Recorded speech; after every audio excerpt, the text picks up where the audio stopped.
Hello दोस्तों, स्वागत है आपका मेरे YouTube channel all exam GK point पर। और आज की इम्पोर्टेंट वीडियो है उत्तराखंड एग्ज़ाम पेपर पर आधारित प्रैक्टिस सेट है। ये जो प्रैक्टिस सेट है हमारा आज 15वां नंबर का प्रैक्टिस सेट है। कौन से नंबर का? 15वें नंबर का प्रैक्टिस सेट है, ठीक है। जिसमें 50 क्वेश्चन होते हैं, जिसमें 50 क्वेश्चन में हिंदी और Uttarakhand GS, all over GS के क्वेश्चन होते हैं। लाइव क्लास है आपकी, जल्दी जल्दी वीडियो को शेयर कर दीजिए, अपने दोस्तों को वीडियो शेयर कर दीजिए। और जो चैनल पर पहली बार हैं वो चैनल को सब्सक्राइब कर लें। इम्पोर्टेंट क्वेश्चन होते हैं। उत्तराखंड एग्ज़ाम पेपर पर आधारित ही ये प्रैक्टिस सेट बनाया जाता है। इम्पोर्टेंट क्वेश्चन ही इसमें लिए जाते हैं, और जो क्वेश्चन आपके याद नहीं है या नया सा लगता है तो उस क्वेश्चन को कॉपी पे ऐड कर लिया करें या स्क्रीनशॉट ले लिया करें। और किसी क्वेश्चन पर अगर आपको डाउट होता है तो वो कमेंट्स बॉक्स में बाद में मुझे लिखकर भेज दिया करें, मैं उसका जवाब दे दिया करूँगा आपको। तो स्टार्ट करते हैं भाई।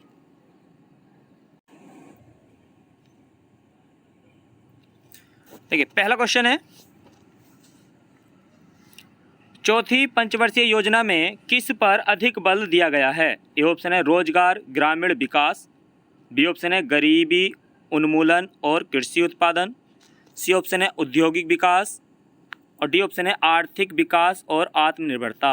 जल्दी जल्दी जवाब दीजिए कमेंट बॉक्स में, जल्दी जल्दी जवाब दीजिए भाई। बहुत ही आसान क्वेश्चन है, और पंचवर्षीय योजनाओं से एक क्वेश्चन एग्जाम में जरूर आता है भाई। कोई सी भी पंचवर्षीय योजना मालूम कर सकता है भाई।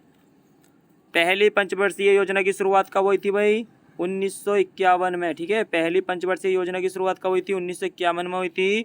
और योजना आयोग का जो गठन किया गया था, कब किया गया था भाई? 1950 में, ठीक है। योजना आयोग का गठन कब किया गया था? 1950 में। तो जल्दी जल्दी आप दीजिए भाई। देखिए, इसका सही आंसर कौन सा हो जाएगा? इसका सही आंसर है, लगभग सभी कुछ के जवाब सही जा रहे थे यहाँ पर, कुछ अलग बता रहे थे। तो इसका देखिए सही आंसर है डी वाला, ठीक है। आर्थिक विकास और आत्मनिर्भरता, ठीक है। आर्थिक विकास और आत्मनिर्भरता क्या है? ये इसका सही आंसर है। चौथी पंचवर्षीय योजना का जो चौथी पंचवर्षीय योजना में जिस पर अधिक बल दिया गया था वो किस पर दिया गया था भाई? आर्थिक विकास और आत्मनिर्भरता पर बल दिया गया था, ठीक है। तो इसका सही आंसर कौन सा हो गया भाई? डी वाला आंसर सही है। और देखिए, जो योजना आयोग होता है, योजना आयोग का अध्यक्ष कौन होता है? कमेंट बॉक्स में जवाब देंगे भाई, सही सभी कमेंट बॉक्स में जवाब देंगे। योजना आयोग का जो अध्यक्ष होता है वो कौन होता है? नेक्स्ट क्वेश्चन, पंचवर्षीय योजना के इतिहास में भारत की सर्वाधिक असफल योजना किसे माना जाता है? ए ऑप्शन है द्वितीय पंचवर्षीय योजना। बी ऑप्शन है तीसरी पंचवर्षीय योजना। सी ऑप्शन है पांचवी पंचवर्षीय योजना। डी ऑप्शन है चौथी पंचवर्षीय योजना। जल्दी जल्दी कमेंट बॉक्स में जवाब दीजिए भाई। भारत की सबसे असफल योजना किसे माना जाता है? बहुत ही आसान क्वेश्चन है। देखिए, अभी आपसे क्वेश्चन मालूम किया गया था योजना आयोग के अध्यक्ष कौन होते हैं, तो भाई योजना आयोग का अध्यक्ष कौन होता है? प्रधानमंत्री होते हैं, ठीक है। योजना आयोग के अध्यक्ष जो होते हैं वो कौन होते हैं भाई? प्रधानमंत्री होते हैं। तो देखिए, कुछ के जवाब सही जा रहे हैं, कुछ अलग बता रहे हैं यहाँ पर। देखिए, अगर बात की जाए सबसे सफल योजना, तो देखिए सबसे सफल योजना थी पांचवी, ठीक है। पांचवी पंचवर्षीय योजना भारतीय इतिहास की सबसे सफल योजना थी। इतनी सफल योजना थी कि इसे एक वर्ष पहले ही समाप्त कर दिया गया था। एक क्वेश्चन भी आता है एग्जाम में कि निम्नलिखित में से कौन सी पंचवर्षीय योजना है जिसे एक वर्ष पहले ही समाप्त कर दिया गया था? तो पांचवी पंचवर्षीय योजना है, ठीक है, क्योंकि इसने अपना लक्ष्य एक वर्ष पहले ही पूर्ण कर दिया था। तो देखिए, इसका सही आंसर है जो सबसे ज़्यादा असफल योजना रही थी वो कौन सी रही थी? तीसरी पंचवर्षीय योजना, ठीक है। इसकी जो सबसे ज़्यादा असफल योजना रही है वो कौन सी है? वो तीसरी पंचवर्षीय योजना सबसे ज़्यादा असफल रही है, ठीक है। क्योंकि इसमें युद्ध के कारण ये असफल रही थी, क्योंकि युद्ध भी इसमें ही हुए थे, ठीक है। नेक्स्ट क्वेश्चन, गागर में सागर भरने का कार्य किस कवि ने किया था? ए ऑप्शन है बिहारी। बी ऑप्शन है रसखान। सी ऑप्शन है घनानंद। डी ऑप्शन है सूरदास। बताइए भाई, जल्दी जल्दी कमेंट बॉक्स में जवाब दीजिए भाई। बहुत ही आसान क्वेश्चन है। गागर में सागर भरने का कार्य किसने किया था भाई? गागर में सागर भरना, ठीक है। बड़ी बात को थोड़ा छोटा करके, यानी कि किसी भी मतलब ये जो कवि था ये अपनी पंक्तियों में, दोहों में इस तरीके से लिखा करता था कि थोड़ी बात में बहुत सारे चीज़ों का वर्णन किया करते था, ठीक है। गागर में सागर भरना। देखिए, कुछ के जवाब सही जा रहे हैं, कुछ अलग बता रहे हैं यहाँ पर। सूरदास नहीं होगा, रसखान भी नहीं है, इसका ए वाला आंसर सही है, ठीक है, बिहारी। नेक्स्ट क्वेश्चन, सूरदास के गुरु कौन थे? ए ऑप्शन है रामानंद, बी ऑप्शन है माधवाचार्य, सी ऑप्शन है रामदास और डी ऑप्शन है वल्लभाचार्य। जल्दी जल्दी कमेंट बॉक्स में जवाब दीजिए भाई। देखिए लाइव क्लास आपके दोस्तों को इनवाइट करें और जो दोस्त चैनल पर पहली बार हो चैनल को सब्सक्राइब कर लें भाई, सभी का वेलकम है।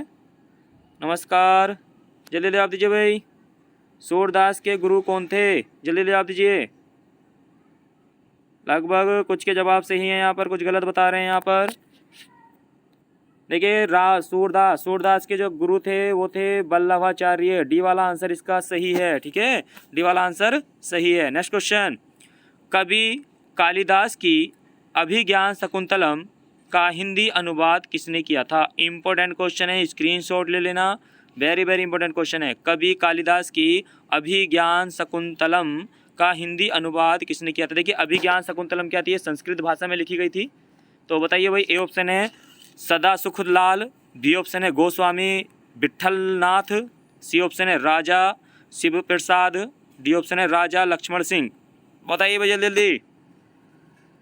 अभिज्ञान शकुंतलम का हिंदी अनुवाद किसने किया था? बहुत ही आसान क्वेश्चन, जल्दी जल्दी कमेंट बॉक्स में जवाब दीजिए। और कमेंट बॉक्स में देखिए पढ़ाई से संबंधित ही कमेंट्स करें, फालतू कमेंट्स ना किया करें। जल्दी जल्दी जवाब दीजिए भाई।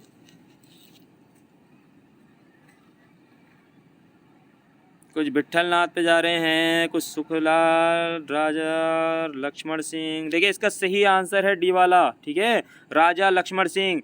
अभिज्ञान शकुंतलम का जो हिंदी अनुवाद किया था वो किसने किया था? राजा लक्ष्मण सिंह ने किया था, ठीक है, डी वाला आंसर इसका सही है। नेक्स्ट क्वेश्चन, अरुणाचल प्रदेश के प्रसिद्ध दर्रे कौन कौन से हैं भाई? अरुणाचल प्रदेश के दर्रे बताने हैं भाई आपको, जल्दी जल्दी कमेंट बॉक्स में जवाब दीजिए।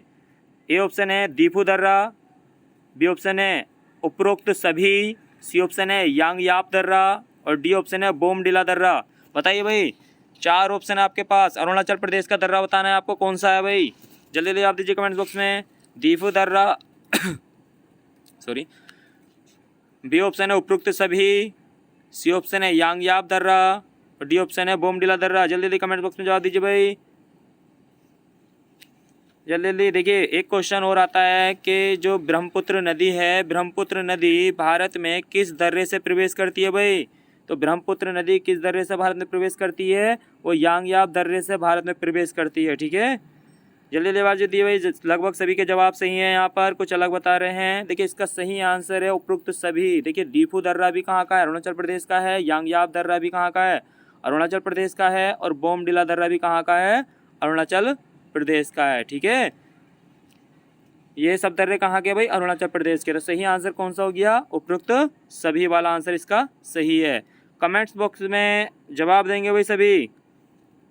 बहुत ही आसान सा क्वेश्चन है। जो ब्रह्मपुत्र नदी है हिमालय के समानांतर कितने किलोमीटर तक बहती है भाई? कमेंट्स बॉक्स में जवाब देंगे सभी। नेक्स्ट क्वेश्चन, नाथुला दर्रा किस राज्य में स्थित है? ए ऑप्शन है मेघालय, बी ऑप्शन है सिक्किम, सी ऑप्शन है मिजोरम, डी ऑप्शन है अरुणाचल प्रदेश। जल्दी जल्दी कमेंट्स बॉक्स में जवाब दीजिए भाई। नाथुला दर्रा किस राज्य में स्थित है? बहुत ही आसान क्वेश्चन है। देखिए अभी कमेंट्स बॉक्स में आपसे जवाब मालूम किया गया था किसी क्वेश्चन का। क्वेश्चन था कि ब्रह्मपुत्र नदी हिमालय के समानांतर कितने किलोमीटर बहती है? तो इसका सही आंसर है भाई 1100 किलोमीटर, ठीक है। समानांतर कितनी बहती है भाई? 1100 किलोमीटर बहती है, ठीक है। बताइए भाई जल्दी जल्दी इसका सही आंसर। नाथुला दर्रा कहाँ स्थित है? लगभग कुछ के जवाब सही जा रहे हैं, कुछ अलग बता रहे हैं। मेघालय नहीं है, मिजोरम नहीं है, अरुणाचल प्रदेश के तो अभी हमने बताए थे नहीं है। इसका सही आंसर है बी वाला, ठीक है, सिक्किम। नाथुला दर्रा कहाँ स्थित है भाई? सिक्किम में स्थित है, ठीक है, बी वाला आंसर इसका सही है। नेक्स्ट क्वेश्चन, रेगुलेटिंग एक्ट 1773 द्वारा सर्वोच्च न्यायालय की स्थापना कहाँ हुई थी? इंपॉर्टेंट क्वेश्चन है भाई। कलकत्ता 1774 ईस्वी, बी ऑप्शन है मुंबई 1785 ईस्वी, सी ऑप्शन है दिल्ली 1773 ईस्वी और डी ऑप्शन है जयपुर 1774 ईस्वी। बताइए भाई जल्दी जल्दी। रेगुलेटिंग एक्ट 1773 के द्वारा सर्वोच्च न्यायालय की स्थापना कहाँ हुई थी भाई? जल्दी जल्दी कमेंट बॉक्स में जवाब दीजिए भाई। कुछ के जवाब सही जा रहे हैं यहाँ पर, लगभग सही सभी के जवाब सही हैं, कुछ अलग जा रहे हैं बस। जल्दी जल्दी जवाब दीजिए। देखिए रेगुलेटिंग एक्ट 1773 के द्वारा जो सर्वोच्च न्यायालय यानी कि सुप्रीम कोर्ट की जो स्थापना की गई थी वो कलकत्ता में की गई थी। ठीक है, इसका ए वाला आंसर सही है। देखिए एक्ट कौन सा 1773 का और स्थापना कब की जाएगी 1774 में, तो कलकत्ता में की गई थी। ठीक है, नेक्स्ट क्वेश्चन, संविधान के किस अनुच्छेद में भारत के राष्ट्रपति के बारे में बताया गया है? संविधान के किस अनुच्छेद में भारत के राष्ट्रपति के बारे में बताया गया है? ए ऑप्शन है अनुच्छेद 19, बी ऑप्शन है अनुच्छेद 17, सी ऑप्शन है अनुच्छेद 52, डी ऑप्शन है अनुच्छेद 21। बहुत आसान क्वेश्चन है, बताइए जल्दी जल्दी जवाब दीजिए भाई। लगभग सभी के जवाब सही जा रहे हैं यहाँ पर, तो इसका सही आंसर भी यही है, सी वाला। ठीक है, क्योंकि आर्टिकल 52 में क्या कहा गया है? भारत का एक राष्ट्रपति होगा जो भारत का प्रथम व्यक्ति होगा और संवैधानिक प्रधान होगा। ठीक है,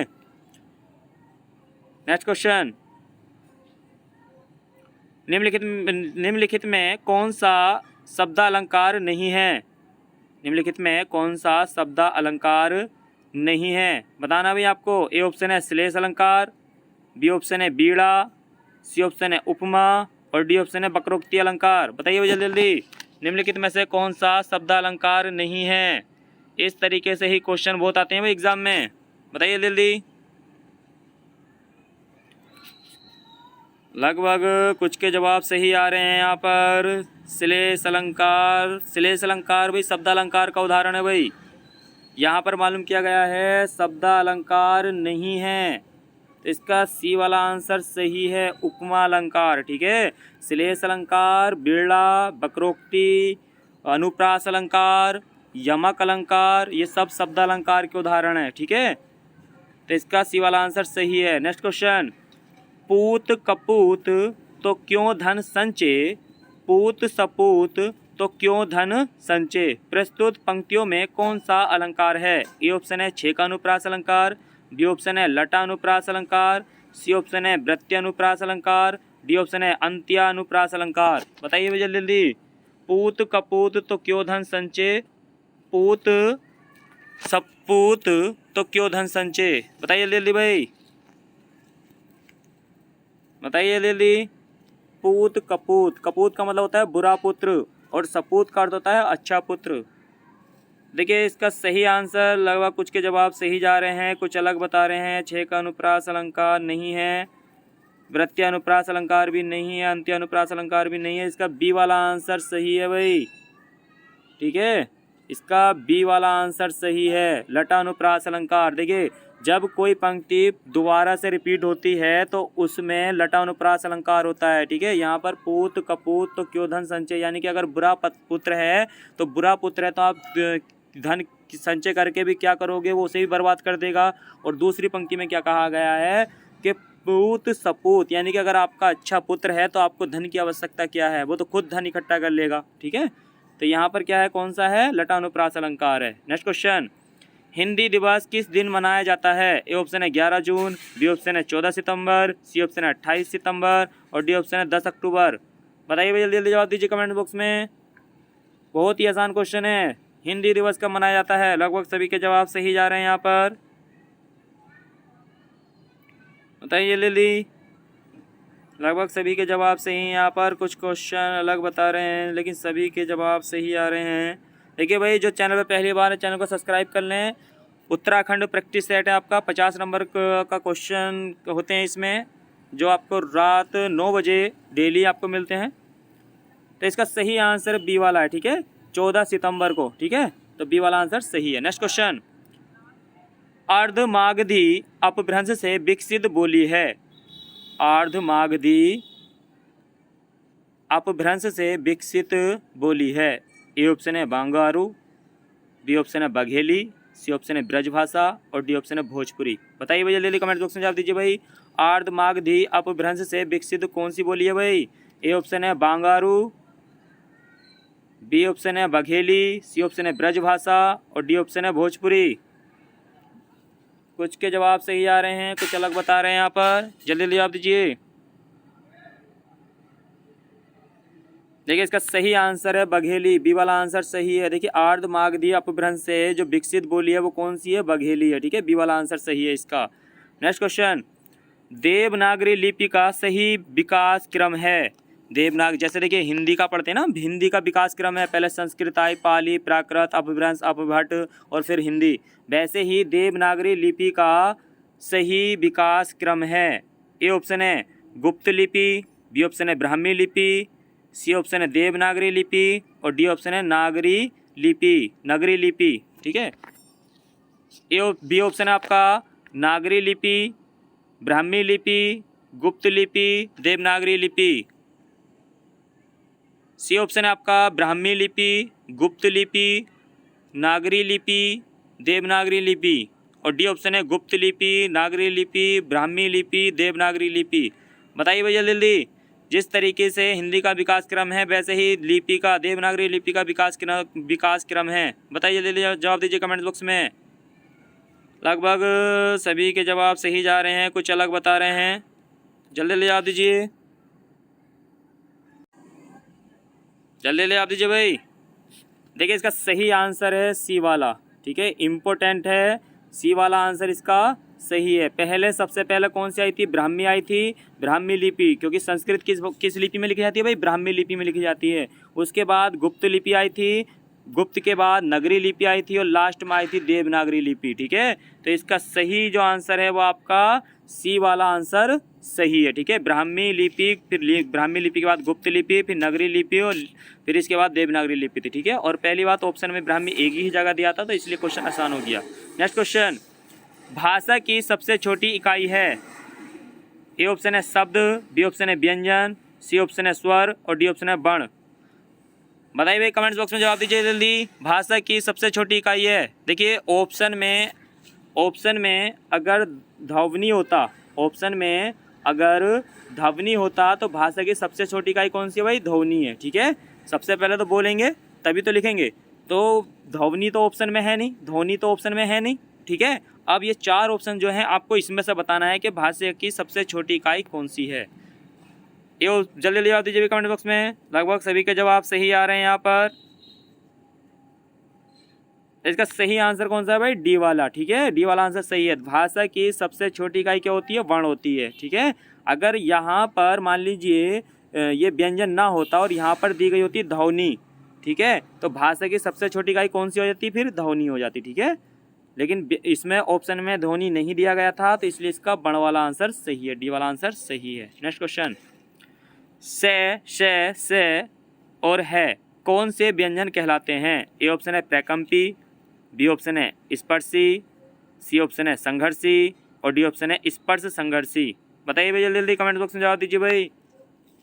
से और है कौन से व्यंजन कहलाते हैं? प्रकम्पी, स्पर्शी, संघर्षी और डी ऑप्शन है स्पर्श संघर्षी। जवाब दीजिए भाई। ठीक है, जो चैनल पर पहली बार हो चैनल को सब्सक्राइब कर लें भाई और वीडियो को लाइक करें। इम्पोर्टेंट क्वेश्चन है आपके उत्तराखंड एग्ज़ाम प्रैक्टिस सेट पर आधारित हैं ये। आपके जवाब भी लगभग सही मिलते हैं, आपकी तैयारी भी बेहतर चल रही है, लेकिन अभी आपको और मेहनत करने की ज़रूरत है। इस बार आपका टारगेट अगर यूके ट्रिपल एस सी है तो आपको मेहनत करने की ज़रूरत है।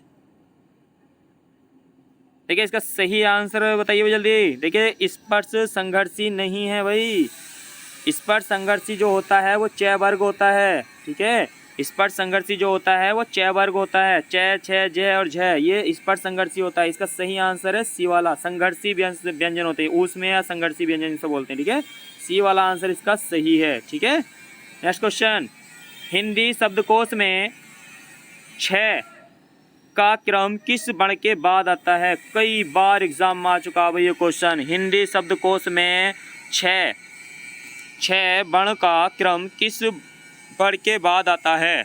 बताइए भाई। ए ऑप्शन है कै, बी ऑप्शन है छः, सी ऑप्शन है त्रय और डी ऑप्शन है ज्ञ। बताइए भाई जल्दी जवाब दीजिए भाई।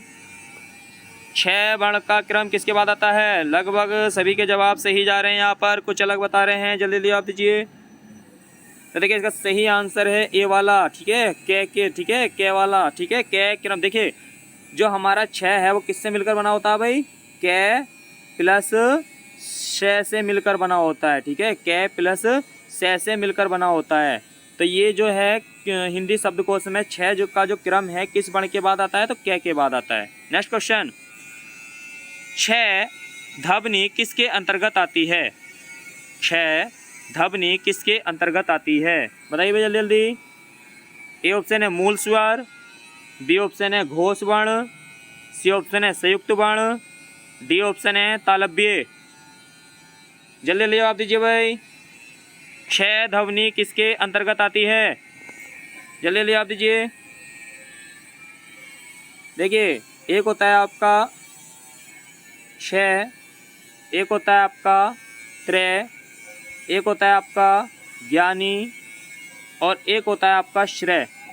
ठीक है, ये जो चार वर्ण हैं, ये 4 वर्ण क्या कहलाते हैं, संयुक्त वर्ण कहलाते हैं। ठीक है, सी वाला आंसर इसका सही है। ठीक है, तो इसका कौन सा आंसर सही हो गया, सी वाला। नेक्स्ट क्वेश्चन, निम्नलिखित में किसने संविधान की प्रस्तावना को राजनीतिक जन्मपत्री कहा है? ए ऑप्शन है सरदार वल्लभ भाई पटेल, बी ऑप्शन है पंडित जवाहरलाल नेहरू, सी ऑप्शन है के.एम. मुंशी और डी ऑप्शन है डॉक्टर अंबेडकर। बताइए भाई, संविधान की प्रस्तावना को जन्मपत्री किसने कहा है भाई, भारत की जन्मपत्री किसने बताया है भाई संविधान की प्रस्तावना को? जल्दी जल्दी कमेंट बॉक्स में जवाब दीजिए भाई, बताइए भाई जल्दी जल्दी।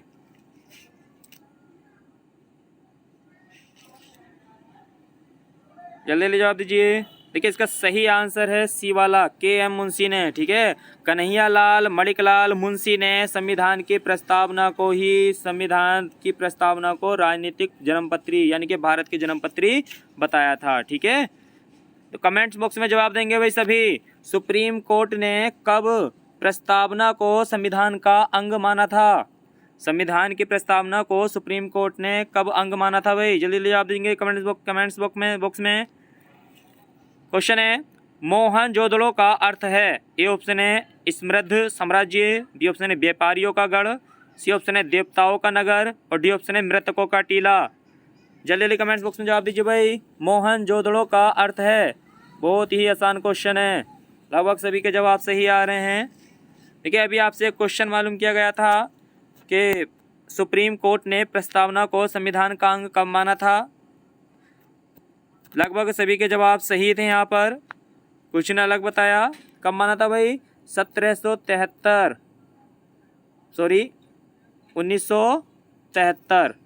कब माना था भाई, 1973 में। केशवानंद भारती बनाम केरल राज्यवाद 1973 में हुआ था और इसी के द्वारा सुप्रीम कोर्ट ने जो प्रस्तावना को संविधान का अंग माना था और इसी में ही मूल ढांचे का सिद्धांत दिया गया था। मोहनजोदड़ो का अर्थ है भाई, लगभग सभी के जवाब सही थे यहाँ पर, तो इसका डी वाला आंसर सही है, मृतकों का टीला। ठीक है, तो कौन सा जवाब सही है भाई इसका, डी वाला आंसर सही है। नेक्स्ट क्वेश्चन, कालीबंगा का अर्थ है? ए ऑप्शन है काले रंग की झोपड़ियाँ, बी ऑप्शन है काले रंग की चूड़ियाँ, सी ऑप्शन है काली गाय और डी ऑप्शन है काला साम्राज्य। बताइए भाई जल्दी जल्दी, कालीबंगा का अर्थ है, बहुत ही आसान क्वेश्चन है। कालीबंगा का अर्थ है, लगभग सभी के जवाब सही आ रहे हैं। यहाँ पर कुछ अलग हैं, काले रंग की झोपड़ियाँ नहीं है भाई, काली गाय नहीं है। देखिए, बी वाला आंसर इसका सही है, काले रंग की चूड़ियाँ। कालीबंगा का अर्थ क्या होता है, काले रंग की चूड़ियाँ। नेक्स्ट क्वेश्चन, हड़प्पा सभ्यता के किस नगर को सिंध का बाग कहा जाता है भाई? मोस्ट इंपोर्टेंट क्वेश्चन है, स्क्रीनशॉट ले लेना, रट लेना इस क्वेश्चन को। हड़प्पा सभ्यता के किस नगर को सिंध का बाग कहा जाता है? ए ऑप्शन है मोहनजोदड़ो, बी ऑप्शन है कालीबंगा, सी ऑप्शन है लोथल, डी ऑप्शन है राखीगढ़ी। जल्दी जल्दी कमेंट बॉक्स में जवाब दीजिए, जल्दी जल्दी कमेंट बॉक्स में जवाब दीजिए भाई। मोहनजोदड़ो, कालीबंगा, लोथल, राखीगढ़ी, लगभग सभी के जवाब सही जा रहे हैं। यहाँ पर कुछ अलग बता रहे हैं। देखिए, सिंध का बाग किसे कहा जाता है? मोहनजोदड़ो को कहा जाता है। ये वाला आंसर इसका सही है, इंपॉर्टेंट क्वेश्चन है, कई बार एग्जाम में आ चुका है क्वेश्चन। ठीक है, सब सिंध का बाग की, देखिए जो मोहनजोदड़ो है सिंधु नदी पर है और सिंध प्रांत में है, इसलिए इसे सिंध का बाग कहा जाता है। नेक्स्ट क्वेश्चन, हिमालयन गजेटियर के प्रसिद्ध ब्रिटिश लेखक कौन है? हिमालयन गजेटियर के प्रसिद्ध ब्रिटिश लेखक कौन है? ए ऑप्शन है पी वेरन, बी ऑप्शन है ई एटकिंसन, सी ऑप्शन है जिम कार्बेट, डी ऑप्शन है जे विल्सन। बताइए भाई जल्दी जल्दी कमेंट बॉक्स में जवाब दीजिए भाई। हिमालयन गजेटियर के लेखक कौन हैं? देखिए उत्तराखंड का एग्ज़ाम है, 5 पुस्तकें आती हैं जिसमें से 3 आपकी उत्तराखंड से होती हैं और 2 हिंदी से आती हैं, ठीक है। तो पुस्तकों पर ज़्यादा ध्यान देकर चलेंगे। वीडियो को शेयर कर दीजिए भाई, सभी लोग अपने अपने दोस्तों को इनवाइट कीजिए वीडियो पर। लाइव क्लास आपकी उत्तराखंड प्रैक्टिस सेट पर आधारित क्वेश्चन होते हैं ये। तो देखिए इसका सही आंसर है बी वाला, एटकिंसन, ठीक है। हिमालयन गजेटर के लेखक कौन है भाई? एटकिंसन।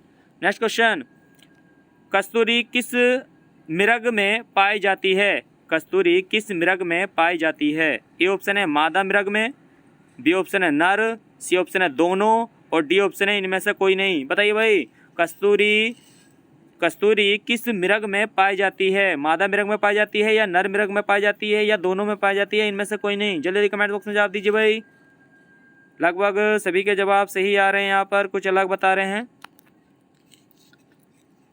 बताइए भाई जल्दी जल्दी। देखिए इसका सही आंसर है बी वाला, ठीक है। जो कस्तूरी है वो नर मृग में पाई जाती है, ठीक है। बी वाला आंसर सही है। नेक्स्ट क्वेश्चन, और उत्तराखंड के एग्जाम में आ चुका भी क्वेश्चन ये।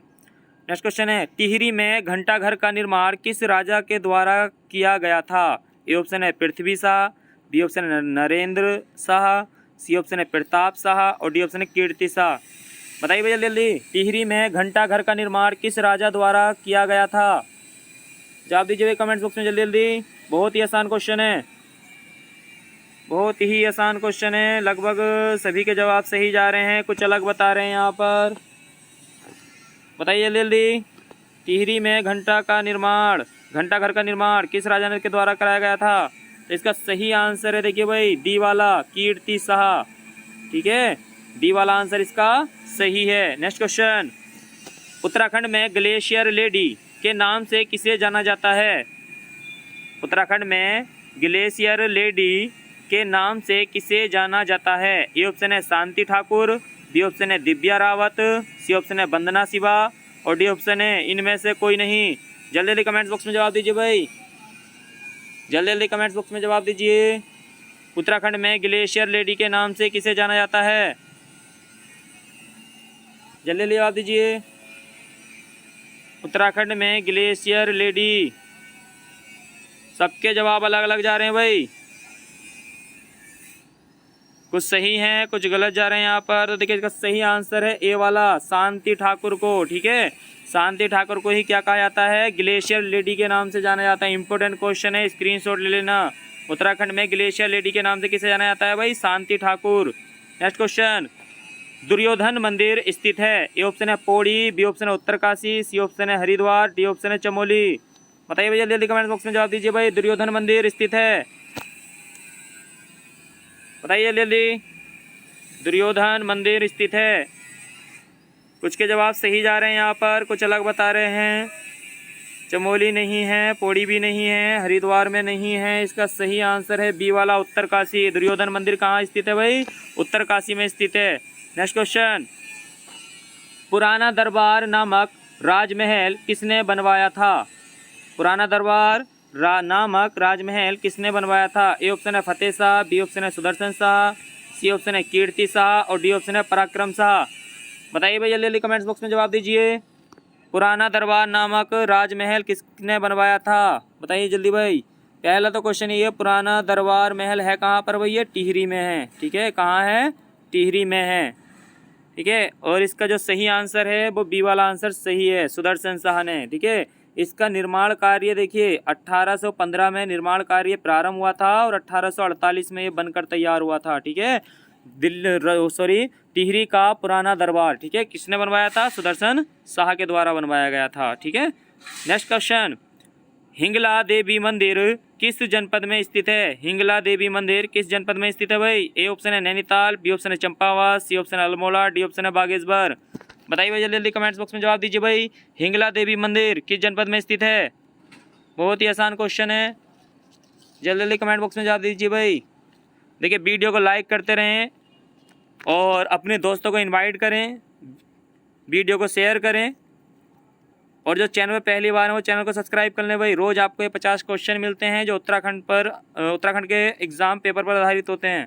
तो देखिए इसका सही आंसर है भाई, बताइए जल्दी। लगभग कुछ के जवाब सही थे यहाँ पर, बी वाला आंसर सही है, ठीक है, चंपावत। इसका जो सही आंसर है हिंगला देवी मंदिर कहाँ है भाई? चंपावत में है। ठीक है, नेक्स्ट क्वेश्चन, भारत रत्न से सम्मानित उत्तराखंड की एकमात्र विभूति कौन है? बताइए भाई जल्दी जल्दी, भारत रत्न से सम्मानित उत्तराखंड की एकमात्र विभूति कौन है? ए ऑप्शन है भीमसेन जोशी, बी ऑप्शन है गोविंद बल्लभ पंत, सी ऑप्शन है जनरल BC जोशी और डी ऑप्शन है HN बहुगुणा। बताइए भाई जल्दी जल्दी, HN बहुगुणा, हेमवती नंदन बहुगुणा। जल्दी जल्दी कमेंट बॉक्स में जवाब दीजिए भाई। लगभग सभी के जवाब सही आ रहे हैं यहाँ पर। भारत रत्न, देखिए भाई भारत रत्न की शुरुआत कब हुई थी? कमेंट बॉक्स में जवाब देंगे भाई सभी, भारत रत्न की शुरुआत कब हुई थी? देखिए इसका सही आंसर है बी वाला। ठीक है, गोविंद बल्लभ पंत। ठीक है, गोविंद बल्लभ पंत को ही भारत रत्न से सम्मानित किया गया था। ये उत्तराखंड के प्रथम व्यक्ति हैं जिन्हें भारत रत्न से सम्मानित किया गया और एकमात्र हैं। ठीक है, नेक्स्ट क्वेश्चन, उत्तराखंड के संबंध में प्रथम लिखित उल्लेख मिलता है। उत्तराखंड के संबंध में प्रथम लिखित उल्लेख मिलता है। ए ऑप्शन है ऋग्वेद में, बी ऑप्शन है सामवेद में, सी ऑप्शन है पुराणों में, डी ऑप्शन है ब्राह्मण ग्रंथों में। जल्दी जल्दी कमेंट बॉक्स में जवाब दीजिए भाई। बताइए भाई जल्दी जल्दी कमेंट बॉक्स में, उत्तराखंड के संबंध में प्रथम लिखित उल्लेख मिलता है। लगभग सभी के जवाब सही जा रहे हैं यहाँ पर, तो इसका ए वाला आंसर सही है, ऋग्वेद में। ठीक है, देखिए अभी आपसे क्वेश्चन मालूम किया गया था तो उसके लगभग सभी के जवाब सही थे। कब शुरू किया गया था? 1954 में। ठीक है, भारत रत्न, पद्म विभूषण, पद्म भूषण, पद्म श्री, ये सबके सब शुरुआत 1954 में की गई थी। ठीक है, नेक्स्ट क्वेश्चन, लाल बहादुर शास्त्री अकादमी कहाँ स्थित है? लाल बहादुर शास्त्री अकादमी कहाँ स्थित है भाई? ए ऑप्शन है देहरादून, बी ऑप्शन है मसूरी, सी ऑप्शन है नैनीताल, डी ऑप्शन है अल्मोड़ा। जल्दी जल्दी कमेंट बॉक्स में जवाब दीजिए भाई। लगभग कुछ के जवाब सही आ रहे हैं, कुछ अलग बता रहे हैं। देखिए इसका सही आंसर है बी वाला, मसूरी में। ठीक है, लाल बहादुर शास्त्री अकादमी कहाँ स्थित है? मसूरी। नेक्स्ट क्वेश्चन, उत्तर प्रदेश पुनर्गठन विधेयक लोकसभा में कब पारित हुआ था? ए ऑप्शन है 1 अगस्त 2000, बी ऑप्शन है 5 अगस्त 2000, सी ऑप्शन है 28 अगस्त 2000 और डी ऑप्शन है 30 अगस्त 2000। जल्दी जल्दी कमेंट बॉक्स में जवाब दीजिए भाई। उत्तर प्रदेश पुनर्गठन विधेयक लोकसभा में कब पारित हुआ था? लगभग सभी के जवाब सही जा रहे हैं, कुछ अलग बता रहे हैं यहाँ पर। देखिए 28 अगस्त 2000 को तो राष्ट्रपति की स्वीकृति लेने के लिए प्रस्ताव भेज दिया गया था भाई, क्योंकि 28 अगस्त 2000 को राष्ट्रपति ने अपनी स्वीकृति दी थी, तभी तो 9 नवंबर 2000 को उत्तराखंड भारत का 27वां राज्य बना था। बताइए भाई जल्दी। तो इसका सही आंसर ए वाला। ठीक है, 1 अगस्त 2000 को उत्तर प्रदेश पुनर्गठन विधेयक लोकसभा में पारित कब हो गया था भाई? 1 अगस्त 2000 को। ठीक है, इंपॉर्टेंट है, स्क्रीनशॉट ले लेना, रट लेना, एग्जाम में कई बार आ चुका है क्वेश्चन। नेक्स्ट क्वेश्चन, आँख मिचौली नामक प्रसिद्ध रंगीन चित्र बनाया था। आँख मिचौली नामक प्रसिद्ध रंगीन चित्र बनाया था भाई, किसके द्वारा? ए ऑप्शन है मालाराम, ये मालाराम नहीं है मोलाराम है। ठीक है, मोलाराम के द्वारा, चेतू ने, माड़कू ने और डी ऑप्शन है अजब राम ने। बताइए भाई जल्दी जल्दी कमेंट बॉक्स में जवाब दीजिए भाई। आँख मिचौली किसका एक प्रसिद्ध रंगीन चित्रण है? जल्दी जवाब दीजिए कमेंट बॉक्स में। बहुत ही आसान क्वेश्चन है, कई बार एग्जाम में आ चुका है भाई। देखिए मोलाराम की एक पुस्तक थी गण राजवंश। ठीक है, मोलाराम नहीं है इसका, चेतु भी नहीं है इसका सी वाला आंसर सही है। ठीक है, आँख मिचौली किसका प्रसिद्ध चित्रण है? ये माड़कू का है। ठीक है, और ये जो चेतु और माड़कू जो थे ये मोलाराम के शिष्य थे। ठीक है, ये क्वेश्चन आता है एग्जाम में, मोलाराम के शिष्य कौन थे भाई? चेतु और माड़कू थे। ठीक है, और ये आँख मिचौली चित्रण है ये माड़कू का है। ठीक है, नेक्स्ट क्वेश्चन, कमेंट्स बॉक्स में जवाब देंगे भाई सभी। जो मोलाराम के चित्रों को दुनिया के सामने कौन लेकर आया था? मोलाराम के चित्रों को दुनिया के सामने कौन लेकर आया था? कमेंट्स बॉक्स में जवाब देंगे सभी। नेक्स्ट क्वेश्चन, अभागा शहजादा कहा जाता है? ए ऑप्शन है दारा सिको, बी ऑप्शन है सुलेमान सिको, सी ऑप्शन है शाहजहां और डी ऑप्शन था भाई इसका डी वाला ऑप्शन था नन ऑफ दीज। ठीक है, इनमें से कोई नहीं। बताइए भाई, अभागा शहजादा कहा जाता है? लगभग सभी के जवाब सही आ रहे हैं, यहाँ पर कुछ अलग जा रहे हैं। बताइए भैया जल्दी। देखिए इसका सही आंसर है सुलेमान सिको। ठीक है, सुलेमान सिको को क्या कहा जाता है भाई? अभागा शहजादा कहा जाता है। ठीक है, तो इसका सही आंसर है बी वाला। अभी आपसे क्वेश्चन मालूम किया गया था भाई, लगभग कुछ ने जवाब सही दिए थे और कुछ ने तो जवाब ही नहीं दिए थे। तो इसका सही था बैरिस्टर मुकंदीलाल। ठीक है, मौला राम के चित्रों को जो दुनिया के सामने लेकर आए थे वो कौन लेकर आए थे? बैरिस्टर मुकंदीलाल लेकर आए थे भाई। ठीक है, नेक्स्ट क्वेश्चन देखिए, कमेंट्स बॉक्स में जवाब देंगे भाई सभी। सुलेमान सिखों को किस पवार शासक ने शरण दी थी? नेक्स्ट क्वेश्चन, चंद काल में कितने प्रकार के कर लगाए जाते थे? ये क्वेश्चन अभी हाल ही में क्लर्क के एग्जाम में आया था भाई। ए ऑप्शन है 36, बी ऑप्शन है 64, सी ऑप्शन है 22, डी ऑप्शन है 28। बताइए भाई जल्दी जल्दी, चंद काल में कितने प्रकार के कर लगाए जाते थे? अभी क्वेश्चन किया गया था आपसे कमेंट्स बॉक्स में, कुछ ने जवाब दिए कुछ ने नहीं दिए। जिसने जवाब दिए थे लगभग सही थे जवाब। सुलेमान सिखों को किसने शरण दी थी? तो वो पृथ्वीपति शाह। किसने दी थी भाई? पृथ्वीपति शाह ने दी थी। सुलेमान सिखों को जो शरण दी थी किसने दी थी? पृथ्वीपति शाह ने दी थी भाई। जल्दी आप दीजिए भाई, चंद काल में कितने प्रकार के कर लगाए जाते थे? तो इसका सही आंसर है ए वाला, 36 प्रकार के कर लगाए जाते थे। ठीक है, चंद काल में 36 प्रकार के कर लगाए जाते थे। ए वाला आंसर सही है। कमेंट्स बॉक्स में जवाब देंगे भाई सभी। नगद के रूप, चंद काल में नगद के रूप में लिया जाने वाला कर क्या कहलाता था भाई? चंद काल में नगद के रूप में लिया जाने वाला कर क्या कहलाता था? सभी कमेंट बॉक्स में जवाब देंगे। नेक्स्ट क्वेश्चन, संघात्मक शासन व्यवस्था को सर्वप्रथम किस देश ने अपनाया था? ए ऑप्शन है अमेरिका, बी ऑप्शन है रूस, सी ऑप्शन है कनाडा, डी ऑप्शन है नाइजीरिया। जल्दी जल्दी कमेंट बॉक्स में जवाब दीजिए भाई। संघात्मक शासन व्यवस्था को सर्वप्रथम किस देश ने अपनाया था? लगभग सभी के जवाब सही हैं, कुछ अलग बता रहे हैं यहाँ पर। बताइए जल्दी। देखिए इसका सही आंसर है सी वाला, संघात्मक व्यवस्था कहाँ से ली गई है भारतीय संविधान में? कनाडा से ली गई हुई। ठीक है, अभी आपसे एक क्वेश्चन मालूम किया गया था, लगभग सभी ने जवाब सही दिया था। कौन सा कर होता था भाई? सिड़ती कर होता था। चंद काल में नगद के रूप में लिया जाने वाला कर क्या कहलाता था भाई? सिड़ती कहलाता था। ठीक है, नेक्स्ट क्वेश्चन, सर्वोच्च न्यायालय की व्यवस्था भारतीय संविधान में किस देश से लिया गया है भाई? बताइए भाई, सर्वोच्च न्यायालय यानी सुप्रीम कोर्ट की जो व्यवस्था ली गई है भारतीय संविधान में वो किस देश के संविधान से लिया गया है? ए ऑप्शन है जापान, बी ऑप्शन है यूएसए यानी अमेरिका, सी ऑप्शन है ब्रिटेन, डी ऑप्शन है दक्षिण अफ्रीका। जल्दी जल्दी कमेंट बॉक्स में जवाब दीजिए भाई। सर्वोच्च न्यायालय की व्यवस्था भारतीय संविधान में किस देश के से लिया गया है? बहुत ही आसान क्वेश्चन है, कमेंट बॉक्स में जवाब दीजिए भाई। इसका बी वाला आंसर सही है। ठीक है, देखिए न्याय से संबंधित कोई भी व्यवस्था आ जाए, अगर आपको कुछ याद न रहे तो सीधा अमेरिका। ठीक है, क्योंकि न्यायिक पुनर्विलोकन, हाई कोर्ट, सुप्रीम कोर्ट सब ये कहाँ से लिए गए हैं? अमेरिका से लिए गए हैं। नेक्स्ट क्वेश्चन, राष्ट्रपति सर्वोच्च न्यायालय से संबंध संविधान के किस अनुच्छेद के अंतर्गत परामर्श ले सकते हैं भाई? ए ऑप्शन है अनुच्छेद 123, बी ऑप्शन है अनुच्छेद 352, सी ऑप्शन है अनुच्छेद 312 और डी ऑप्शन है अनुच्छेद 143। बताइए भाई, राष्ट्रपति सर्वोच्च न्यायालय यानी सुप्रीम कोर्ट से संविधान के किस अनुच्छेद के द्वारा परामर्श सलाह ले सकते हैं? जल्दी जल्दी कमेंट बॉक्स में जवाब दीजिए भाई। बताइए लिए भाई। सी नहीं होगा, अखिल भारतीय सेवाएं हैं। बी अनुच्छेद 352 राष्ट्रीय आपातकाल।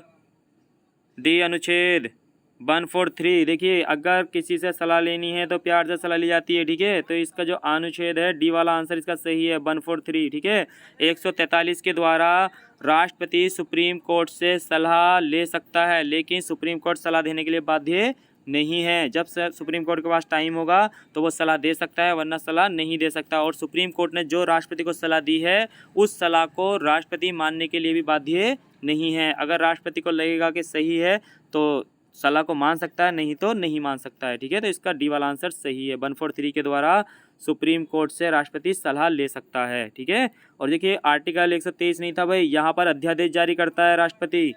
नेक्स्ट क्वेश्चन, राज्यों के राज्यपालों की केंद्र द्वारा नियुक्ति का प्रावधान किस देश के संविधान से लिया गया है? ए ऑप्शन है अमेरिका, बी ऑप्शन है आयरलैंड, सी ऑप्शन है कनाडा, डी ऑप्शन है ऑस्ट्रेलिया। जल्दी जल्दी कमेंट बॉक्स में जवाब दीजिए भाई।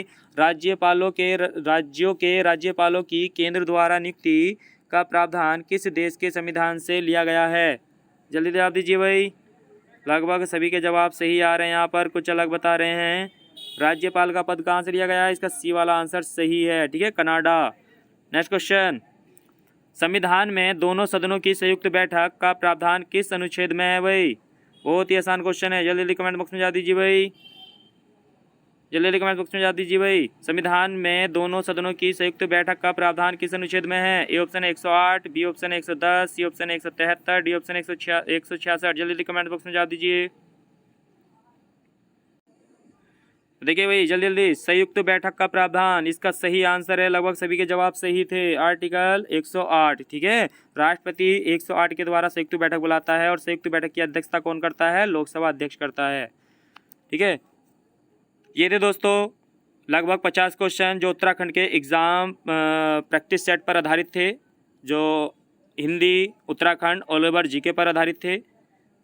वीडियो कैसी लगी कमेंट्स बॉक्स में ज़रूर लिखें और वीडियो को लाइक करें, वीडियो को शेयर करें और जो चैनल पर पहली बार थे चैनल को सब्सक्राइब कर लें। रोज़ आपको ये क्वेश्चन मिलते हैं जो उत्तराखंड के एग्ज़ाम पर आधारित प्रैक्टिस सेट होता है। जो चैनल पर पहली बार थे चैनल को सब्सक्राइब कर लें। मिलते हैं नेक्स्ट प्रैक्टिस सेट में रात्रि 9 बजे लाइव क्लास में। Good night.